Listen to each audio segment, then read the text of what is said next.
Welcome to anchor number 20 in our series, Anchors in Stormy Relationships.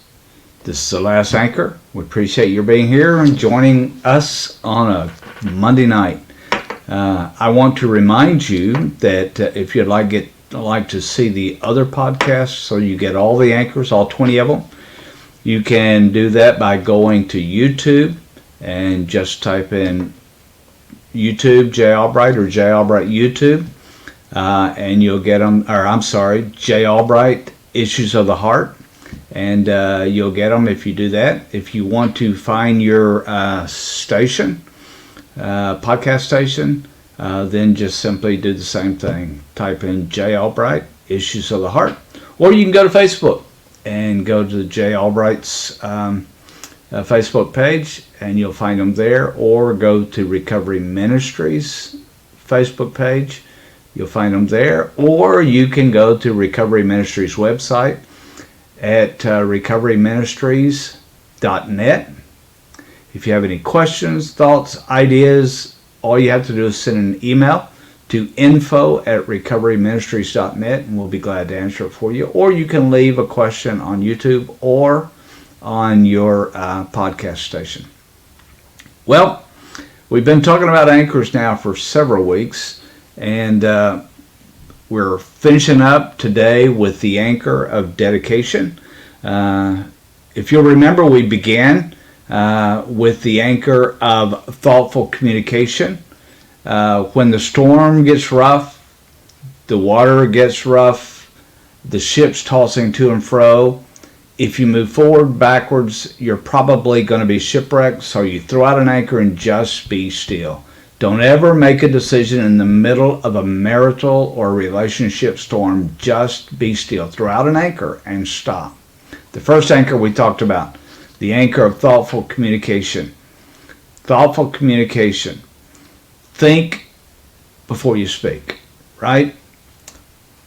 Our conversation should always be with grace, seasoned with salt, or purified with salt, so that we say the right things. Most people get in trouble when they speak too quickly in the heat of a battle. Then we talked about the anchor of sincere communication. Mean what you say. Say it from your heart. We talked about the anchor of respectful communication. Communicating in a respectful way, not sarcastic, not bitter, not with anger, but in a respectful way. Communicate for resolution. Then we talked about the anchor of controlled responses. Controlled responses. Most people react instead of act. When somebody says something, your wife or your husband says something, stop. Act on what was said. Don't react to what was said. Controlled responses. How many times have you responded quickly, lost your temper, you exhibited anger, and later on you said to yourself, boy, I wish I hadn't said that. So, be careful of that. Throw out the anchor of controlled responses. Throw out the anchor of confidentiality. What is said in a relationship, the discussions that takes place between a husband and wife and a husband should stay there. Now, there may be times when it's something you got to talk about with your pastor or your counselor, but never other people outside of the marriage. Keep it confidential. You've heard people say what happens in Vegas stays in Vegas. Well, I don't agree with that, but I do agree that what happens or what's said in a marriage needs to stay there. Then we talked about the anchor of surrender. The anchor of surrender. Surrendering, giving up something to the person that you love. Then we talked about the anchor of refuge. Who does your spouse or your mate go to in the middle of a storm? They ought to be able to go to you. You ought to be that refuge in their storm. I think oftentimes we tend to get irritated when our mates are going through a storm instead of becoming their refuge. Then we talked about the anchor of unity. Unity. Becoming one. Responding by making sure that your mate knows, you know what, if it happened to you, it happened to me. We're a team. We're one. We're in unity. We will get through this together. You remember what the Bible said, for this cause shall a man leave his father and his mother, and shall cleave unto his wife, and the two shall be one flesh. One flesh. The Bible also says, male and female created them and called their name Adam. Not Adam and Eve, their name Adam. The emphasis was not on the man or the woman. The emphasis was on the fact that the two became one. Right? Throughout the anchor of spiritual devotion. Spending spiritual time together. Throughout the anchor of forgiveness. This is one of those items that it seems like is at the basis of almost every situation that Steph and I deal with. Somebody refuses to forgive. But remember this. The worst things in the world happen to people who choose not to forgive. But the best thing in the world happens to people who choose to forgive. Your unforgiveness doesn't hurt the person you're refusing to forgive, but it does hurt you. And it will hurt your marriage. And it will hurt your relationship. In the storm, maybe you need to throw out the anchor of physical contact. We talked about that one. And when I say physical contact, I'm not talking about sexual activity. That's part of the problem. Most of us, or most men, and sometimes women, we're responsive for what we can get out of it. But I'm telling you, the physical contact I'm talking about is something much simpler than that. It's holding hands. It's putting your arm around each other. It's sitting next to each other. My wife said several times, one of the worst things they ever did was start building vehicles that had a console in the middle so a wife couldn't slide over and sit beside her husband. I kind of like that. I agree with her. Okay, so there's that physical contact. Throughout the anchor of laughter. The Bible said that laughter doeth good like a medicine. Laughter. Being happy. Enjoying each other. Having fun together. Maybe you ought to throw out the anchor of emotional security. When your mate is experiencing a battle and they're suffering from it and they're emotionally in turmoil, what are you to them? Are you their emotional security? Are you the shoulder they can cry on? Are you the one they know will wrap your arm around them and comfort them in that difficult time? You ought to try that, the anchor of emotional security. The anchor of serving together. You know what? There's a lot to be said for doing things together as a couple. It could be some of the fun things you like to do. It could be going places that you both like to go. Or maybe you're going somewhere she likes to go. Maybe that's not your favorite. But for the sake of relationship, you go. And serving together. At the church where you go, do you serve at all? And if you do you serve together? Do you serve together? The counseling that Steph and I do, we do together. Maybe you should throw out the anchor of understanding.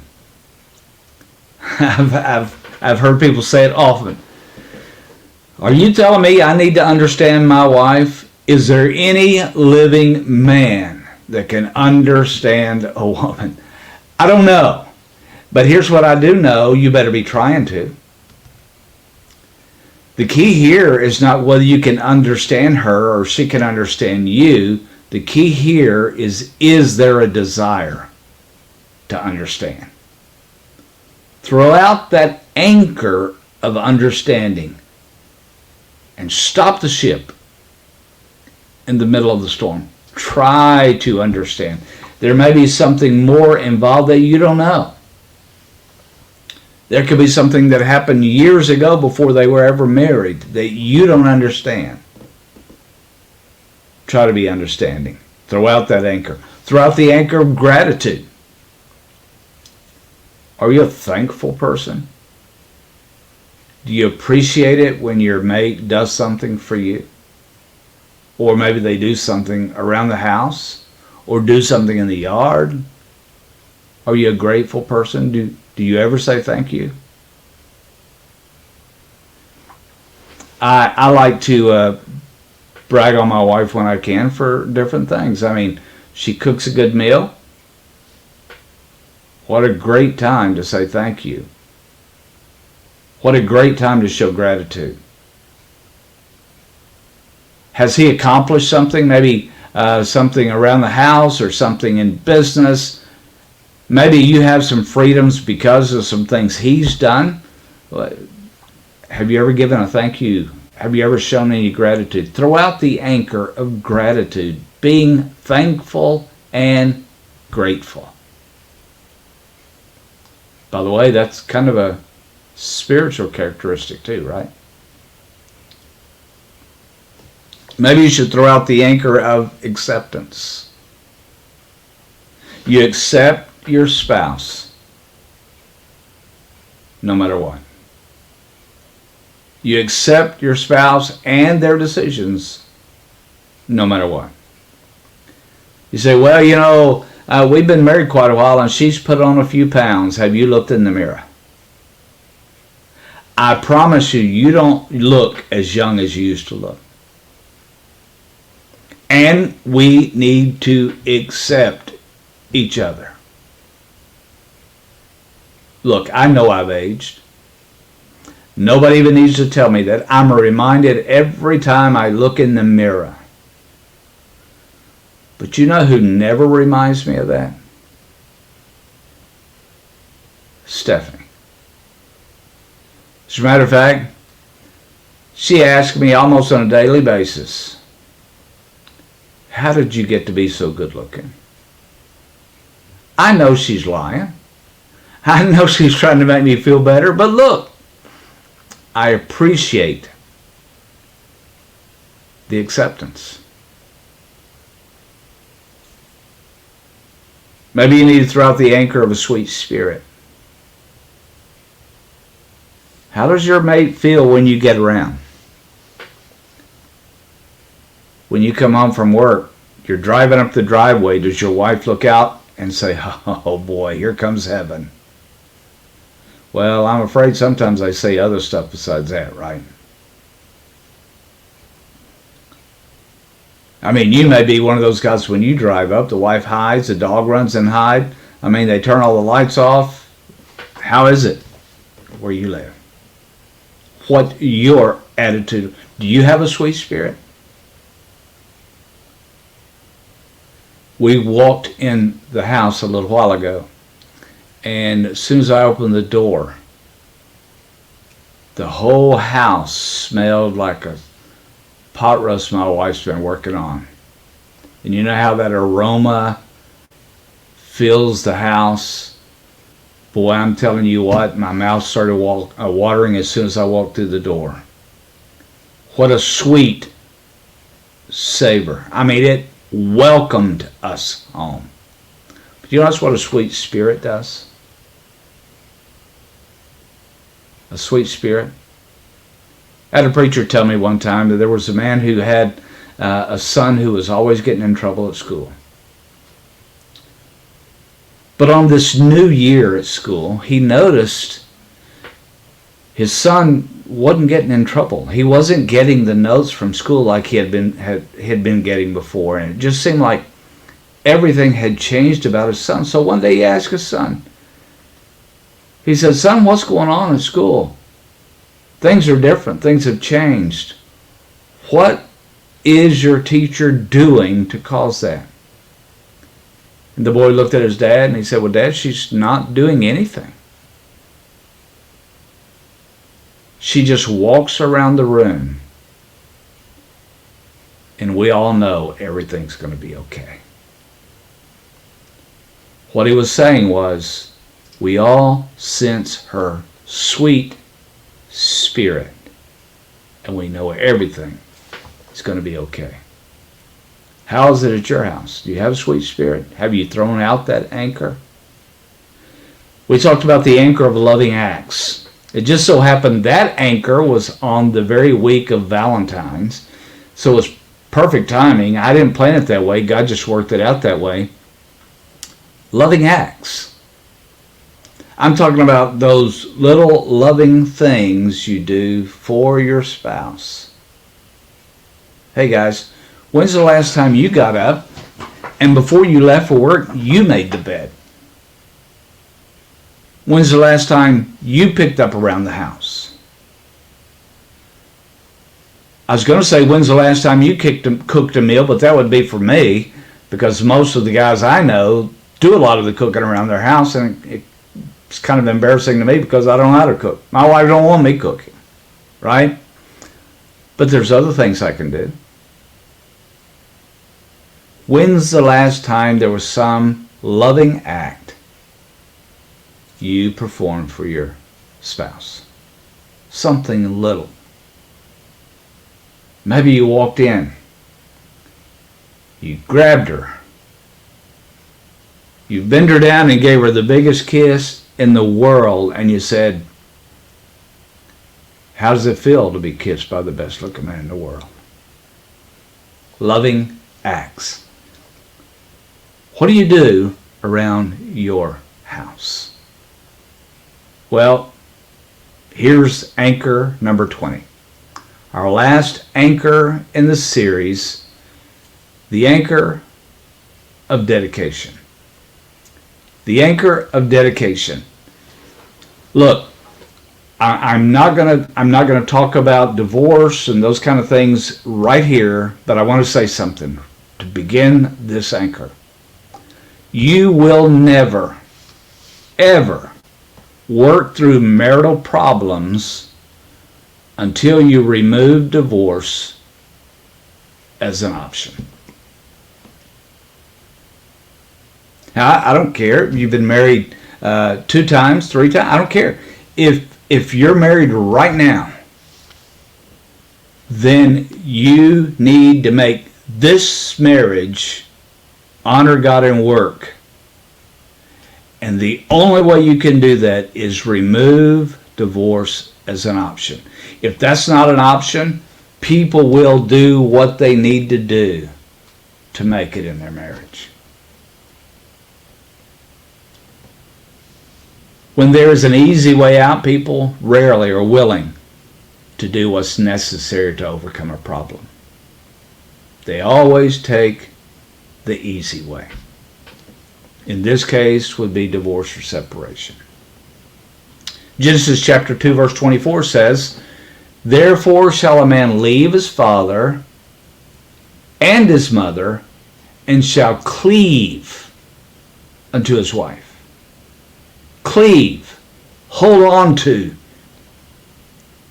I'm going to tell you, there's a lot of fellas out there, there's a lot of ladies out there who are leaving when they ought to be cleaving. Cleave. Hold on to in desperation his wife, and they two shall be one flesh. So, let me give you 4 things. First of all, if you're going to throw out the anchor of dedication, you have to, number 1, determine to work out your problems no matter what. Determine to work out your problems no matter what. Don't bail out. Don't give up. Don't quit. Determine to work out those problems no matter what, no matter who says you can't. Work out those problems no matter what. Number 2, determine that you won't get upset about things that ultimately don't make a difference. Don't get upset about things that ultimately don't make a difference. Stay true. It amazes me at how little some of the things are that people will throw their marriage away for. They'll throw their relationship away for something that's so minuscule. I had one couple I was dealing with years and years and years ago. One of the major problems she had was the fact that he brushed his teeth in other rooms besides the bathroom. Now guys, look. Stay in the bathroom when you're brushing your teeth. But really? Ladies, is that something that you would throw your marriage on the line for because he came out of the bathroom brushing his teeth? That's how small some of these things we see are. So you got to make up your mind, I will not get upset about things that ultimately don't make a difference. I mean, that thing you got mad about this week, did it really matter? Was it that big a deal? Determined to overlook everything you can possibly overlook. And there's a lot you can overlook. Then, determine when you're overlooking these things that you won't hold those things against your spouse. Look, I'm going to tell you right now, I am so grateful. I have a wife that will overlook a bunch of stuff. I know you're not like me, but I'm here to tell you, I can do some pretty dumb stuff. I can make some comments.